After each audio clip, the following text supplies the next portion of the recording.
Hey guys, thanks for joining me. It's Nicole from Grey Rose Games. And today's episode, we are going to discuss the Major Arcana in reference to the tarot. The Major Arcana is 22 of the 78 traditional cards. In today's video, I'm going to use the Rider-Waite-Smith deck, and I'm using the Rider-Waite-Smith, or the RWS, because it's the most common deck used in the United States. And this was originally created in 1909. Rider was the publisher, Waite was the author, and Pamela Coleman Smith was the artist who did the watercolors. So the Major Arcana basically describes the universal karmic lessons we experience as we move from innocence to experience in this physical life. Their major influences, they are how we deal with, act upon, and react to the outer world, and how the outer world affects our inner life. The Major Arcana primarily concerns how we think and feel, and they represent spirit and life lessons that are more lasting than the transient lessons of the Minor Arcana.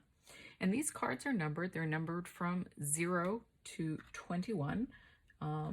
The reason they do that is because this is really the Fool's Journey, which is another way to talk about everyone's karmic lessons that they learn in this life. And the Fool is the first card, and it is numbered 0 because it is considered omnipresent throughout the deck. And basically, the Major Arcana are going to be based a little bit on a shared collective unconsciousness, as the famous psychologist Carl Jung would describe it. And he said that humanity has a shared universal mind that we can all access through symbols and imagery. And I think that that's, to me, the main beauty of the tarot, is that you are using a system of art to bridge the conscious mind and the subconscious mind. And it's allowing you to channel your intuition so you can make better, more purpose-driven decisions and be more confident about the choices you are making in life in general. And the famous anthropologist Joseph Campbell described the universal myth he called the hero's journey, which all cultures use to describe the evolution of the soul. And these two concepts are kind of like two different ways to talk about the same thing. And the Fool is in so many ways, it's the querent. It's the person asking the question. It's the querent. And the Major Arcana has 3 sections, primarily 3 main sections to it. And these describe different phases of life, consisting of 7 cards in total, plus, of course, the Fool. And basically, it's about the journey moving forward through life as each of us ascend to the best version of ourselves. And this is, in fact, the Fool's Journey. Now, you'll see that this is very typical Rider-Waite-Smith, and almost every deck that is based on the RWS system is going to have at least some of the symbols involved that we see here. So one of the symbols we have is a little white dog, and that little white dog is sometimes portrayed as tearing at the clothes of the Fool, and other times it's portrayed as just a companion, and this could be our friends, the people who cheer us on. And you'll notice that the Fool has very few possessions. It's on a bindle, which is known as a kind of like a hobo stick. There's the stick and then his belongings. It's a beautiful sunny day, and he's about to step off a cliff, and he is not really concerned about that at all. He's looking up, he's looking forward to a new beginning. He is not concerned about any of the obstacles he may overcome as he moves through his journey. It's a brilliant, beautiful day. And I think this card really speaks to the preparation when you leave your family on a new journey through life. And this card is such a neat card. It has so many cool symbols in it. It's missing the butterfly, but it does have the white flower, which is a symbol of innocence. I believe it's meant to be a rose in this case. And you can see that he has little grape leaves, and I think those are just a beautiful imagery. A lot of cards, he's actually barefoot, and sometimes the Fool is also known as the Jester. And this card is our first card of the Major Arcana. In part one of breaking down the major arcana into the 3 separate sections of 7 cards plus the Fool, the first part is the preparation for your journey through life. And the Magician, which is card number 1, and the High Priestess, which is card number 2, these are the Fool's spiritual parents, and they give the foundation to the journey. The Magician, which has all the symbols of the suits, it has the Pentacle, the Cup, the Swords, and the Wands, which are the 4 suits of the tarot. You'll notice he has a scroll in his hand, which is the symbol of ancient wisdom. One hand is up, one hand is down, as above, so below. And this talks about the eternal nature of the spirit. He is the Oberus, which is the snake eating its own tail as a belt. And there are beautiful red roses and white flowers, as well as red roses and flowers above him. And these are definitely symbols of his ability to manifest. So again, this would be one of the Fool's spiritual parents. So the Magician is generally considered masculine, so that would be the father. The High Priestess, the Fool's spiritual mother, is card number 2, and it represents the mystery and the divine feminine. We have positive, we have negative, and we have a symbol, an Egyptian symbol with 2 beautiful crescent moons. There's pomegranate flowers behind her and palm leaves. She's wearing a blue robe with a moon, and she definitely has a veil that is hiding the background behind her, which is just sort of peeking through. And that talks about the separation between the world of the physical and the world of the spiritual, which you are separated by both birth and death from the spiritual world. And she has a cross, and there's a Torah for sacred knowledge. That is the role of the High Priestess. And there is definitely a lot more symbolism in this. We're just going through it rather quickly so you can get your feet wet right away. So the next 2 cards we have are the Empress number 3 and the Emperor number 4, and these are the Fool's physical parents. The Empress, which is often portrayed as a full-figured woman, sometimes she's shown pregnant.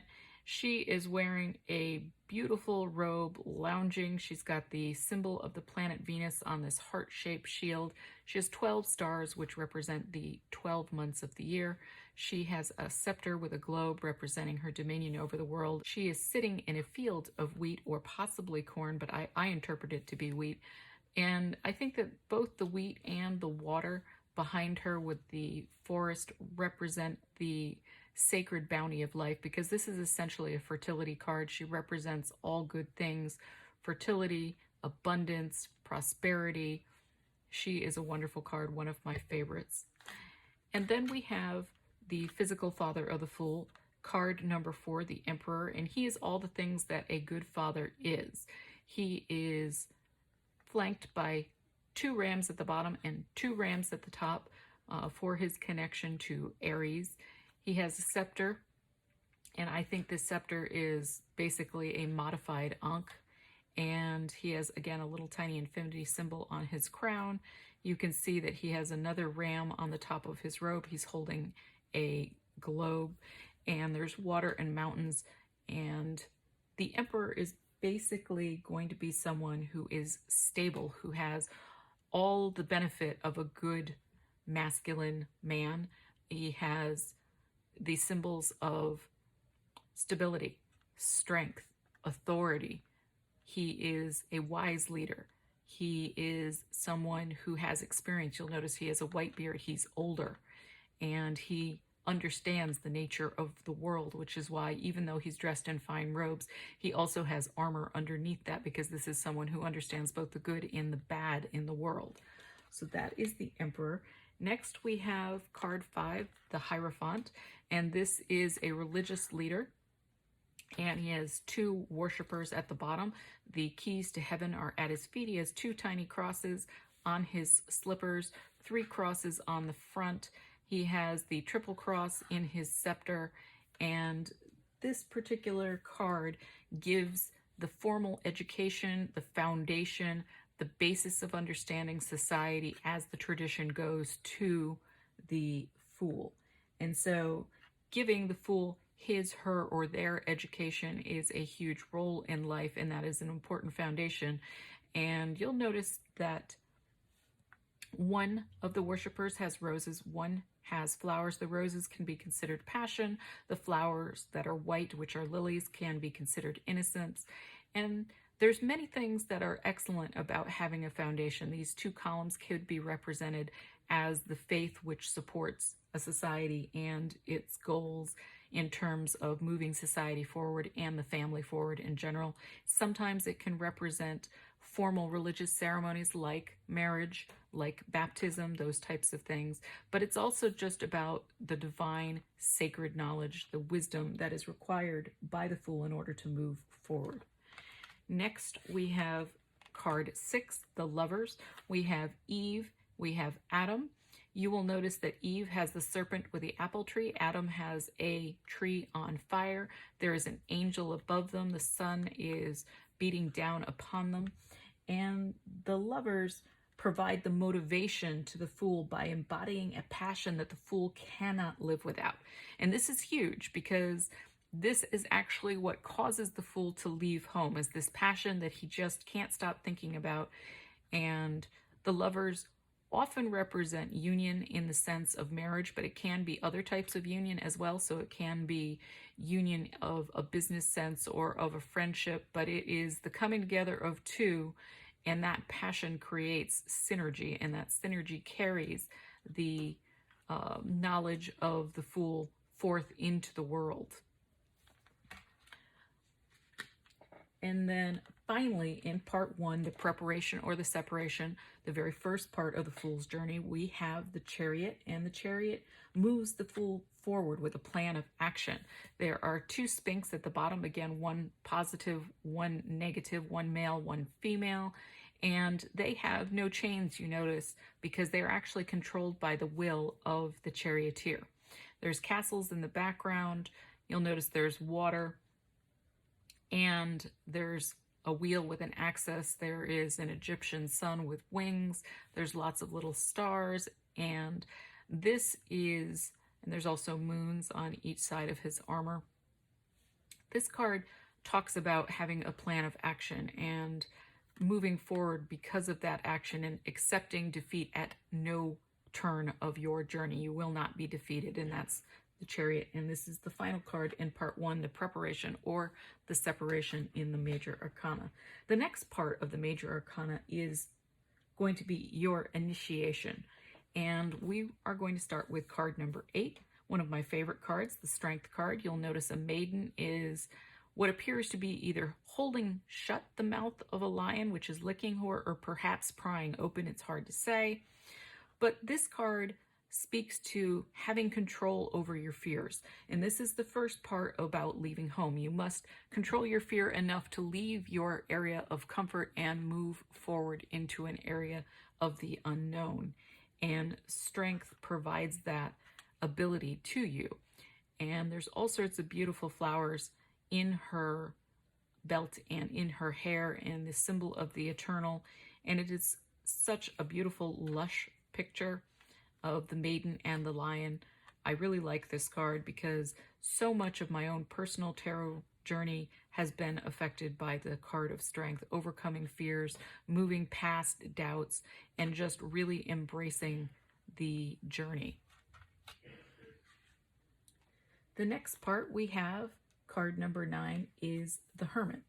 And the Hermit teaches the Fool the value of self-reflection and also warns of conflict ahead, because no life is without conflict. There is always conflict involved. There is a 6-pointed star, which is the Star of Wisdom, which is helping the Hermit see the unlit path through the mountains to traverse into a new cycle of being. And so the Hermit is a card of solitude. It is a card of self-reflection. It is a card that asks us to take stock of our internal mood and wisdom moving forward. And so that is our Hermit. Next, number 10, we have the Wheel of Fortune, which shows that fates have set the cycle of life in motion for the Fool. We have a Sphinx on top, we have a snake, and we have a depiction of Anubis along with an angel, an eagle, a bull, and a lion, which are zodiac signs. And there is both alchemy symbols, and there is Hebrew on the outside, which speaks to the cycle of life. And the Wheel of Fortune is the fate that you can't escape even if you want to. And this is a big part of the hero's journey, because often the hero is asked to do something and he does not want to do it, but you cannot avoid your fate. And so the cycle of life is going to force you to move forward at times, even if you don't want to, even if you think it's not the right time or the right place, you are going to move forward. Next, we have card 11, which is Justice. And Justice teaches the fool the law, ethics, and truth, which cannot be hidden. And Lady Justice here has the traditional sword and the scales. There is a veil behind her, not allowing you to see forward. There are two columns of society, and she is a judge of law, ethics, and truth. And law, ethics, and truth are things that the fool is going to develop over time as they move forward through the journey of life. And that is our card Justice. Next, we have the Hanged Man, which is card number 12. And you'll notice in this card, it is a living tree which has bound this person. They are not struggling, and there is a halo which talks about the enlightenment that sacrifice can give to the fool. It indicates the trials and the sacrifices that the fool or anyone will inevitably face through life.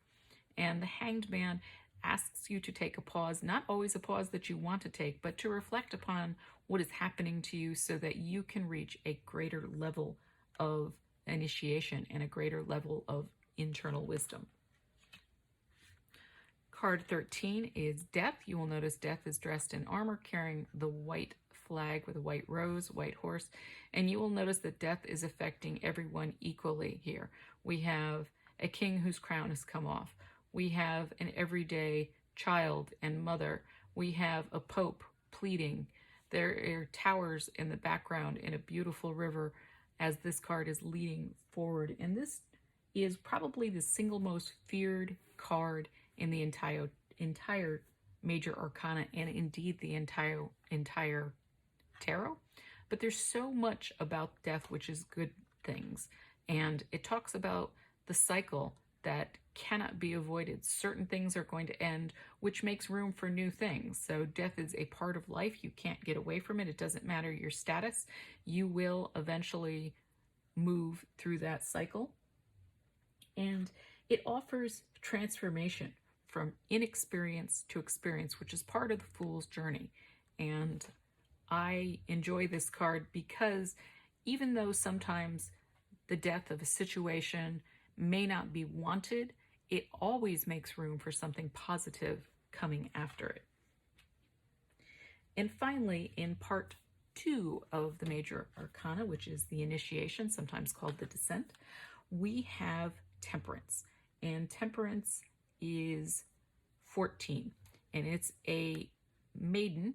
You'll notice she is pouring water from one vessel into the other. She has 1 foot on the land and 1 foot in the water. And there is what I take to be a sunrise behind her. And Temperance teaches the fool the value of balance, the value of patience, and the value of moderation.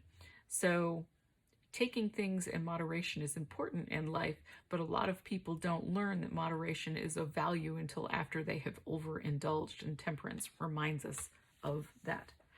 Part 3 of our journey is the return, and we have the Devil. And this is a version of Baphomet, and he has leathery wings, he has a pentagram, he has both human and animal parts. I take this to be some type of beast head with ram's horns. Traditionally, it would be a goat. I'm not sure if that's what Pamela was going for. Then we have grape-tailed human and a fire-tailed human, and they are chained to the pedestal that the devil sits on.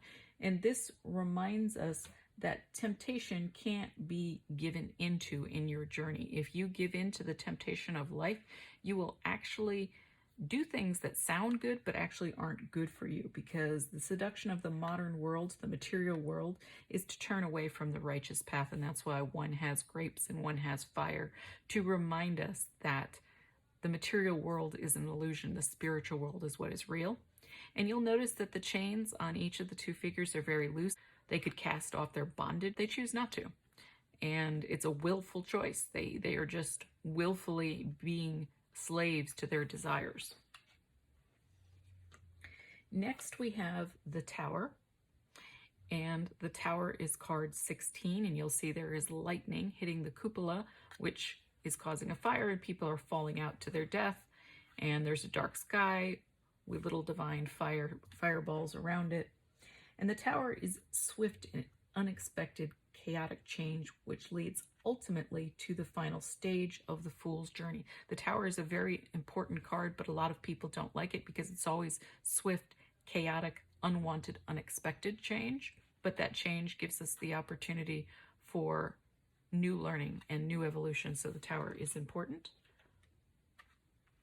We have card 17, the Star, which gives us the hope of success through our faith in ourselves, and it's a young nude maiden. She has 1 foot in the water, 1 foot on land. She is pouring water both into water and on the land.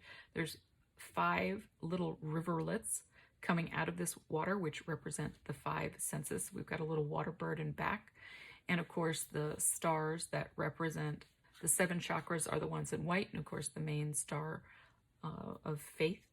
And I think that the faith in ourselves is so important and so undervalued. You have to have faith in yourself to move forward. That is very important. We have 18, which is the card of the Moon, and the Moon lights our path and helps us bridge between our subconscious and our conscious mind. We have a crawfish crawling out of water. We have a domesticated dog and a wild wolf, and a path going up into the mountains between the 2 towers, and the Moon is kind of frowning, looking down at the whole scene.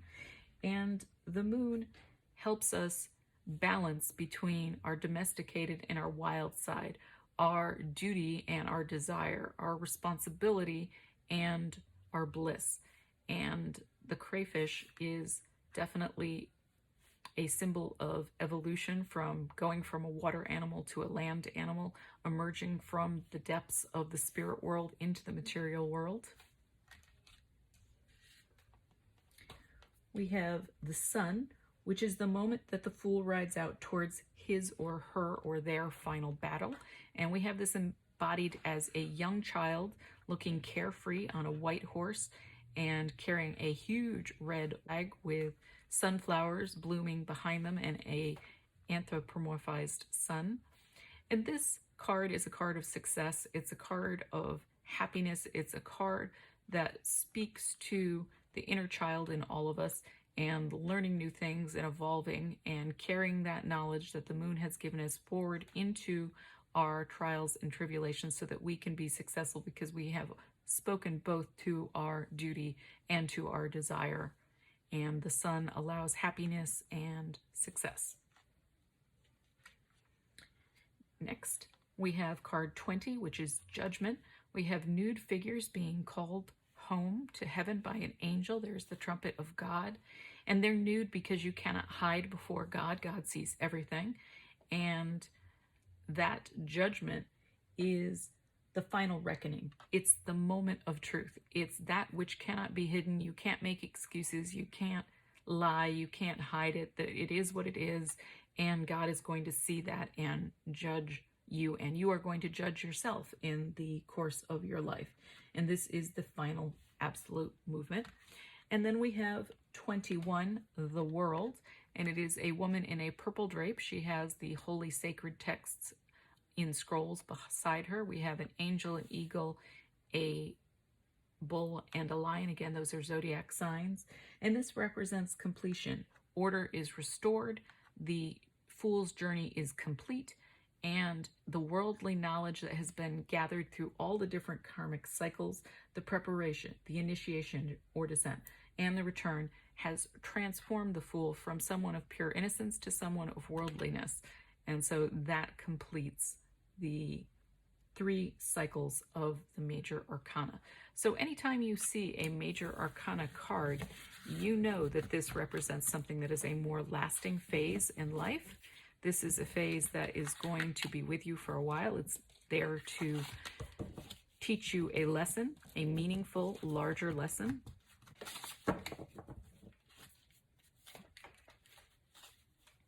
So these cards are the biggies. When you see that, you know that there are some lessons at play which are larger than temporary.